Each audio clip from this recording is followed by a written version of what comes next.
اور نواب صاحب جو ہیں وہ بھی اس پہ ٹرسٹ کرتے ہیں، لیکن جب ایک دفعہ بیٹی ان کو مس گائیڈ کرتی ہے تو وہ بھی بیٹی کی باتوں میں آ جاتے ہیں، تو وہ بھی اس پر یقین نہیں کرتے اور اس کے ساتھ ایک دم ان کا بیہیویئر چینج ہو جاتا ہے. ٹھیک ہے، وہاں پہ انہوں نے یہ سمجھایا ہے کہ ضروری نہیں ہے کہ آپ کے ساتھ بہت سارا وقت گزارنے والے زندگی کا آپ پہ بھروسہ بھی 100% کرتے ہوں. اب اس کے اگینسٹ انہوں نے یہ بتایا ہے کہ ان کا ایک ملازم ہوتا ہے جو اس پورے گروپ کے ساتھ افریقہ کے اس پہ نکلتا ہے، اس کا نام ہوتا ہے ٹوبو. وہ ایک سیاہ فام ہوتا ہے، یعنی کہ ایک بلیک کالا آدمی ہوتا ہے. اور جب یہ سارے اس کے مخالف ہو جاتے ہیں نواب صاحب اور اس کو نکالنے لگتے ہیں، کہ حالانکہ وہ نواب صاحب کی بیٹی کی عزت بچاتا ہے، کوثر کی. اور جب وہ انگریز جس کو وہ مارتا ہے، جو شراب پی کر نشے میں دھت ہو کر کوثر پہ جو ہے وہ دست درازی کرتا ہے، تو یہ اس کو کوثر کی عزت بچاتا ہے. لیکن جب وہ انگریز دوسرے دن آتا ہے، حالانکہ وہ کوثر بھی اس کو جو ہے وہ برا بھلا کہتی ہے اور وہاں سے چلی جاتی ہے، لیکن دوسرے دن جب وہ انگریز باہر آ کے بتاتا ہے کہ اس نے میرے ساتھ یہ کیا ہے، تو یہ کہتا ہے کہ تم نے فلاں لڑکی پہ جو ہے دست درازی کی. یہ اس انگریز دوست کا نام لیتا ہے جو لڑکی ہوتی ہے ڈینیلیا، یہ لڑکی. تو وہ کیونکہ لڑکی خود کہتی ہے کہ تم میرا نام لے دینا، کیونکہ وہ مغرب کے لوگوں کو تو اتنا اپنی عزت بے عزتی کا وہ اس طرح نہیں، وہ سر پہ سوار نہیں کرتے. لیکن یہ چاہتا ہے کہ نواب کی بیٹی بدنام نہ ہو، اس کا نام نہ آئے. تو وہ جو ہی انگریز اس لڑکی کوثر کا نام لینے لگتا ہے کہ میں تو کوثر کے ساتھ جو ہے وہ اس کے ساتھ میں دست درازی کر رہا تھا، لیکن یہ اس سے پہلے ہی اس کو گولی مار دیتا ہے. تو اس طرح وہ کوثر کی جو عزت ہے وہ بچ جاتی ہے. لیکن پھر وہاں سے یہ نکل پڑتا ہے، اور پھر وہاں سے آپ نے دیکھا کہ ٹوبو کس طرح اس کا ساتھ دیتا ہے. اب انہوں نے یہ بتایا ہے کہ ٹوبو کا ساتھ بہت پرانا نہیں تھا، اس کے ساتھ قافلے میں ہی اس کے ساتھ اس کی جو ہے وہ ہوتی ہے الیک سلیک، یہ ہے ٹوبو.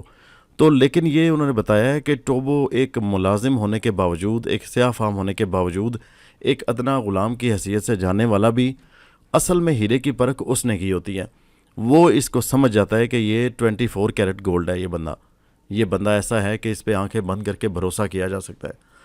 تو پھر وہ اس کے ساتھ ہمیشہ زندگی بھر ساتھ رہنے کا اس کے ساتھ عہد کرتا ہے اور اس کے ساتھ ہو جاتا ہے. تو اصل میں انہوں نے یہ بتایا ہے کہ سم ٹائمز آپ کے ساتھ محبت کا اظہار کرنے والے لوگ جو آپ پہ بظاہر جان چھڑکتے ہیں، بڑا دعویٰ کرتے ہیں کہ میں آپ پہ بڑا بھروسہ کرتا ہوں یا کرتی ہوں، یا آپ سے بڑی سچی محبت کرتا ہوں یا کرتی ہوں، تو وہ لوگ بھی جب کسی ٹائم ان کی آنکھوں پہ بھی پٹی بن جاتی ہے. تو یہ ہے کہ ضروری نہیں ہے کہ آپ کے ساتھ آپ پر بھروسہ کرنے والا آپ کی ساری زندگی کا اس کے ساتھ ساتھ ہو، یا بعض اوقات ایسے لوگ بھی ہوتے ہیں جو بہت تھوڑے عرصے میں آپ کے دل و دماغ پر تسلط کر لیتے ہیں، وہ آپ کو سمجھ جاتے ہیں آپ کے اندر کو. تو اس میں انہوں نے اصل ہیرو جو ہے وہ ٹوبو کو قرار دیا ہے، کہ جو ٹوبو ہے، جو سیاہ فام حبشی ہے، جس نے جو غلام تھا، اصل میں اس نے اس سرفراز کو پہچانا ہے کہ یہ بندہ بہت سی خصوصیات کا مالک ہے. حالانکہ نواب صاحب بھی اس کے ساتھ محبت کا اظہار کرتے تھے، لیکن آخر ایک دن اپنی بیٹی کی باتوں میں آ گئے. تو بات دراصل یہ ہے کہ انہوں نے بتایا کہ ضروری نہیں ہے کہ آپ زندگی میں جن لوگوں کے ساتھ بہت کلوز رہے ہوں یا آپ پہ بہت آپ جن سے محبت کرتے ہوں، وہ بھی آپ کے اوپر اتنا ہی بھروسہ کریں گے. بھروسہ بہت بڑی چیز ہوتی ہے. تو وہ ٹوبو جو ہے نا، ٹوبو ایک دم سے یہ دیکھ لیتا ہے، سمجھ لیتا ہے کہ اس بندے پہ بھروسہ کیا جا سکتا ہے، یہ بندہ صحیح جو ہے نا مرد ہے، یہ بندہ اپنے کول کا پکا آدمی ہے. تو اصل میں اس کا ساتھ وہ بھی ٹوبو کے لیے اسی طرح وہ مخلص ہوتا ہے. تو یہ اصل میں انہوں نے بتایا کہ جس کو بھی وہ سیدھی راہ دکھانے کی کوشش کرتا ہے وہی اس کا دشمن ہو جاتا ہے، کیونکہ ہر بندہ اپنی خواہشات کی تکمیل کے لیے اس کے پیچھے دوڑتا ہے. لڑکیاں اس سے متاثر ہوتی ہیں اپنی خواہش پر، ٹھیک ہے، اپنی خواہش کی تکمیل کے لیے وہ اس کے پیچھے دوڑتی ہیں. لیکن جب وہ ان کو بتاتا ہے کہ آپ کے ساتھ میرا کوئی اس طرح کا ارادہ نہیں ہے، میں کسی اور مشن پہ ہوں، تو لڑکیاں اس کے مخالف ہو جاتی ہیں. ٹھیک ہے، نواب صاحب بیٹی کی باتوں میں آ کے مخالف ہو جاتے ہیں. باقی وہ جو انگریز ہوتے ہیں، ڈکسن وغیرہ، وہ دولت کے لالچ میں اس کے ساتھ دغا کر جاتے ہیں. لیکن آخر میں جو ہیرو بتایا گیا ہے، وہ سرفراز کے ساتھ جو سیکنڈ ہیرو بتایا گیا ہے وہ ٹوبو ہے، وہ سیاہ فام حبشی. وہ اس پہ 100% بھروسہ کرتا ہے، صحیح بھروسہ کرتا ہے. باقی یہ سب لوگ جتنے بھی ساتھ ہوتے ہیں، نواب صاحب یہ سب وقتی بھروسہ کرتے ہیں.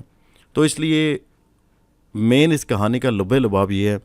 کہ ایک تو اگر انسان کی ہمت ہو تو انسان اپنے حوصلے عزم میں پکا ہو تو اپنا مقصد حاصل کر لیتا ہے، پہلی بات یہ ہے. اور دوسری بات یہ ہے کہ اس دنیا میں آپ کو بھروسے کے لوگ، مخلص لوگ بہت کم ملتے ہیں، بہت ریئر لوگ.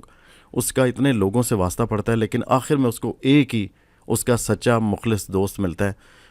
چاہنے والا، اس کا عقیدت مند، اور اس کا نام ٹوبو ہوتا ہے. باقی آپ دوستوں کے اس کہانی کے بارے میں کیا رائے ہے آپ ضرور نیچے دیجیے گا. آپ میں سے کچھ دوستوں نے یہ سوچا ہوگا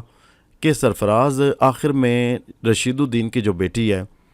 یہ جو لڑکی ہے کہکشاں، اس کو کیوں چنتا ہے؟ حالانکہ کوثر جو ہے وہ نواب کی بیٹی ہوتی ہے، دولت مند بھی ہوتی ہے۔ تو اصل میں آپ یہاں پہ یہ بات سمجھیے کہ سرفراز کو جب اس سفر میں اس کو کوثر بھی ملتی ہے، جو ایک نواب کی اکلوتی وارث ہوتی ہے، اتنی دولت کی وارث ہوتی ہے، اس کو ویسٹرن لڑکیاں بھی ملتی ہیں جو کہتی ہیں کہ ہم تمہیں یہاں سیٹل کریں گی۔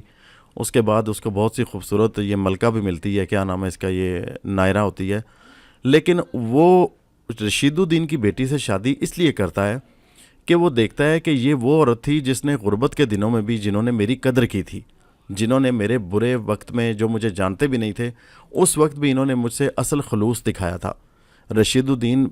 کو وہ بہت زیادہ پسند کرتا ہے، اس لیے کہ رشید الدین نے اس کے غربت کے دنوں میں، جب اس کو وہ پہچانتا بھی نہیں تھا، اس وقت رشید الدین نے اس کے سر پہ ہاتھ رکھا تھا، اسے اپنے ساتھ رکھا تھا، اور یہ لڑکیوں نے بھی اس کی اس وقت اتنی ہی عزت کی تھی۔ اس لیے وہ رشید الدین کی بیٹی سے کرتا ہے، حالانکہ اس سے خوبصورت لڑکیاں بھی اس کو ملتی ہیں، یہ بہت سی ڈینیلیا اور یہ میریسیا اور بہت ساری یہ نائرہ، لیکن وہ آخر میں چنتا اس کو ہے، یہ جو خوبصورتی کے ساتھ ساتھ سیرت کی بھی مالک ہوتی ہے۔ تو ہوتا یہ ہے کہ آپ کو بہت کم ایسا ہوتا ہے کہ اچھی صورت کے ساتھ اچھی سیرت کا انسان بھی ملے، کیونکہ زیادہ تر لوگ جو ہیں وہ شکل کے خوبصورت ہوتے ہیں لیکن اندر سے وہ زیرو ہوتے ہیں، ان میں انسانیت نہیں ہوتی، خلوص نہیں ہوتا۔ اور ایسے لوگوں کا اگر آپ کو وقت سے پتہ چل جائے تو آپ کے لیے بہت اچھا ہوتا ہے،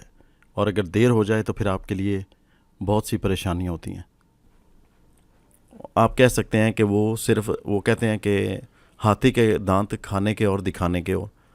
تو اس میں یہ ہے کہ صرف ظاہری خوبصورتی، لیکن وہ ان لوگوں کی یہ کہکشاں وغیرہ کی اندر کی خوبصورتی کو دیکھ لیتا ہے، تو آخر میں جیت جو ہوتی ہے وہ ان کی ہوتی ہے، آخر میں جیت خلوص کی ہوتی ہے، ان چیزوں کی نہیں ہوتی، ظاہری خوبصورتی کی، یا وہ لوگ نہیں جیتے جو اس کے عارضی ساتھی ہوتے ہیں، جو صرف اپنی پسند ناپسند پہ، عارضی خواہشات پہ اس کے ساتھ لگ جاتے ہیں۔ اس لیے وہ آخر میں آ کے نواب کو بھی ریجیکٹ کرتا ہے، کوثر کو بھی ریجیکٹ کرتا ہے۔ یہ ان جو پریاں ہوتی ہیں، یہ جو وقتی طور پہ ٹیمپریری جذبات کا شکار ہو جاتی ہیں، ٹیمپریری جو وہ جنون ہو جاتا ہے ان پہ، ان سب کو ریجیکٹ کر کے وہ جو حقیقی جو ہوتا ہے نا خلوص، وہ اس کے پاس جاتا ہے، کہکشاں کے پاس اور رشید الدین کے پاس۔ تو یہ اس میں انہوں نے بتایا ہے۔ اس کا مورل تھیم یہ ہے، میں نے آپ کو بتایا جیسے کہ ایک انسان اپنے عزم میں پکا ہو، ارادہ اس کا مضبوط ہو، تو وہ اپنی منزل حاصل کرتا ہے۔ پہلا تو یہ ہے اس کا، اور دوسرا یہ ہے کہ آپ کو پرخلوص لوگ جو دنیا میں بہت کم ملتے ہیں، یہ بہت ریئر ہوتے ہیں لوگ جو آپ سے 100% اور دلی کرتے ہیں۔ بہت سارے آپ کے چاہنے والے، محبت کا اظہار کرنے والے لڑکیاں لڑکے، وہ بہت عارضی سطحی ذہن کے ہوتے ہیں، وہ دنیاوی جو چیزیں نظر آتی ہیں وہ ان کو فوکس کرتے ہیں، لیکن اس کی اندر کی خوبصورتی کو، اس کے اندر کے انسان کو صرف رشید الدین نے اور انہوں نے دیکھا تھا، کہکشاں لوگوں نے، اور اسی لیے سرفراز نے بھی آخر میں انہی کو ہی سلیکٹ کیا۔ تو امید ہے آپ کو یہ کہانی ضرور سمجھ میں آ گئی ہوگی۔ آپ نیچے کمنٹس میں اس کہانی کے بارے میں ضرور اپنی رائے دیجیے گا، اور دوسرا ملک صفدر صاحب کی اور کہانیاں اردو کارنر 2.0 پہ آ رہی ہیں، اور امبر ناگ ماریہ دوبارہ اس پہ سٹارٹ ہو رہی ہے۔ وہ کچھ دوست اس کے بارے میں بھی گلہ کر رہے ہیں، لیکن امبر ناگ ماریہ بھی ضرور آئے گی، اور باقی کچھ اچھی اچھی کہانیاں اردو کارنر پر۔ نیچے آپ فیڈ بیک ضرور دیا کریں، آپ کی فیڈ بیک بہت زیادہ حوصلہ افزا ہوتی ہے۔ آپ کے کمنٹ کا جواب نہ بھی ملے تو وہ آپ کا پیغام مجھ تک پہنچ جاتا ہے، اور انشاءاللہ جب بھی مجھ سے ممکن ہوا میں اس کا جواب آپ کو ویڈیو کی شکل میں یا اس کے نیچے ریٹن فارم میں دینے کی پوری کوشش کروں گا۔ آپ نیچے کمنٹ ضرور کیجیے گا، یہ اس کہانی کی ڈیبیٹ ہے، آپ کی رائے چاہیے اس کہانی کے بارے میں۔ آپ سب دوستوں کا بہت بہت شکریہ۔